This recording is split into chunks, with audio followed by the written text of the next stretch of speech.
দিন পেরিয়ে রাতেও চলে বুলডোজার কর্মসূচি। দেশের মাটিতে ফ্যাসিবাদের চিহ্ন না রাখার ঘোষণা বিক্ষুব্ধ জনতার।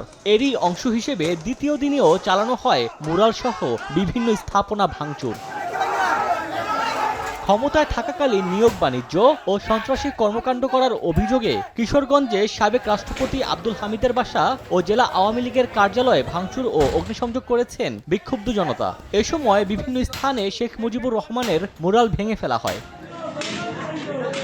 খুলনার দিঘলিয়ায় শেখ হাসিনা ও শেখ রেহানার গেস্ট হাউস ভাঙচুর করা হয়েছে।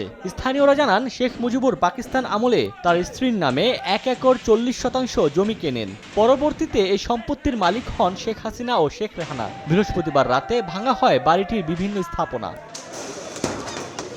বগুড়ায় আওয়ামী লীগ জাতীয় পার্টি ও জাসদ অফিসে ভাঙচুর চালিয়েছে বিক্ষুব্ধ ছাত্র জনতা। এ সময় সংগঠন তিনটির কার্যালয় থেকে আসবাবপত্র বের করে অগ্নিসংযোগ করা হয়।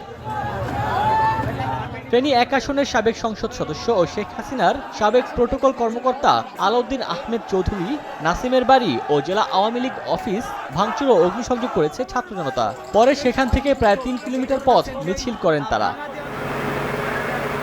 ভোলা জেলা আওয়ামী লীগ অফিস ও শেখ মুজিবুর রহমানের 4টি মুরাল এক্সকেভেটর দিয়ে গুঁড়িয়ে দেওয়া হয়। ওমর ফারুক, সময় সংবাদ।